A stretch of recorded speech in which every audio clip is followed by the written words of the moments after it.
सावित्री फुले, धन्य ज्योतिबा फुले, धन्य सावित्री फुले, धन्य ज्योतिबा फुले, धन्य सावित्री फुले।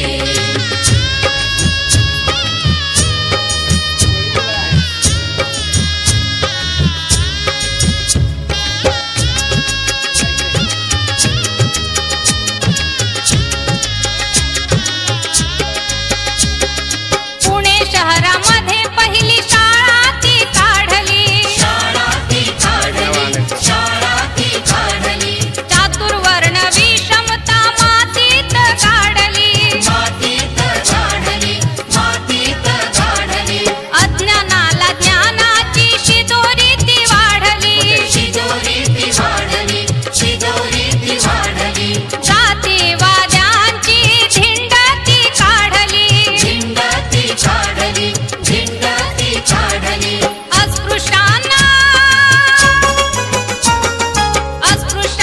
होत स्वतः केले हो खुले, अस्पृश्यांना होत स्वतः केले हो खुले,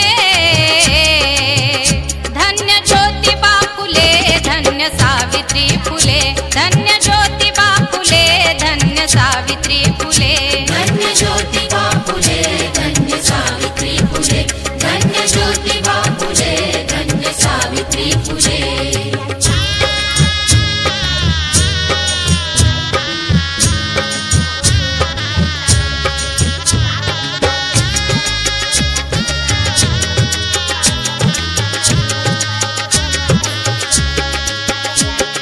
दगड विटा शेणाचा मारा तो साहिला, मारा तो साहिला, मारा तो साहिला, देह दिन दुबळ्याच्या उद्धारा तो वाहिला, उद्धारा तो वाहिला, उद्धारा तो वाहिला, क्रांतीचा हा पोवाडा विश्वाने तो गायला, विश्वाने तो गायला, विश्वाने तो गायला, कीर्ती आज गाजते या दाही दिशाला, दाही दिशाला, दाही दिशाला, अज्ञानाचा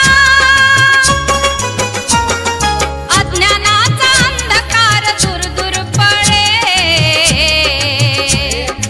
अज्ञानाचा अंधकार दूर दूर पळे, धन्य ज्योतिबा फुले, धन्य सावित्री फुले, धन्य ज्योतिबा फुले, धन्य सावित्री फुले, धन्य ज्योतिबा फुले, धन्य सावित्री फुले, धन्य ज्योतिबा फुले, धन्य सावित्री फुले।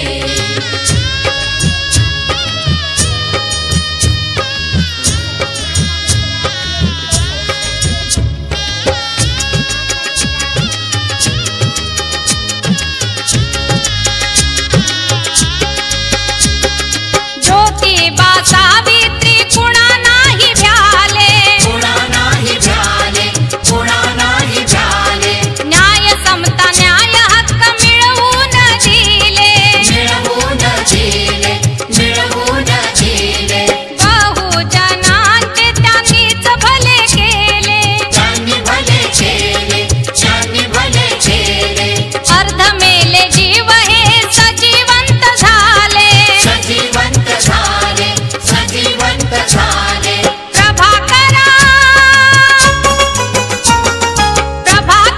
सर्वस्व पणा लाविले, प्रभाकरा सर्वस्व पणा लाविले, धन्य ज्योतिबा फुले, धन्य सावित्री फुले, धन्य ज्योतिबा फुले, धन्य सावित्री फुले, धन्य ज्योतिबा फुले, धन्य सावित्री फुले, धन्य ज्योतिबा फुले, धन्य सावित्री फुले। ज्यांच्यामुळे समतेचा सुगंध दरवळे, ज्यांच्यामुळे समतेचा सुगंध दरवळे, धन्य ज्योतिबा फुले, धन्य। त्यासाठी आपण अगोदरच 2 दिवस तयारी घेतलेली मुलांची, आहे की नाही, भाषणाची। तर आपल्या शाळेमध्ये आपण सावित्रीबाई फुलेंची जयंती साजरी करतो। आपण शाळेमध्ये ज्या मुली आलेल्या आहेत किंवा आम्ही स्त्री शिक्षिका ज्या आहेत त्या सावित्रीबाई फुलेंमुळेच आहेत। सावित्रीबाईंनी स्त्रियांसाठी पहिली पुण्यामध्ये भिडेवाड्यात पहिली शाळा सुरू केली आणि तिथून पुढे त्यांना मुलींनी शिक्षणाचा वसा घेतला. सावित्रीबाईंनी त्यासाठी शेणगोटे लोकांनी त्यांना त्रास दिला, ते त्यांनी सर्व हाल अपेष्ट सहन करून आणि स्त्रियांसाठी त्यांनी आपण आपल्या शाळेमध्ये अगदी आनंदाने साजरा केला. सावित्रीबाई फुलेंचा जन्म 3 जानेवारी 1831 मध्ये सातारा जिल्ह्यामधील नायगाव या ठिकाणी झालेला आहे. आणि त्यावेळेस बालविवाह प्रथा होती बघा.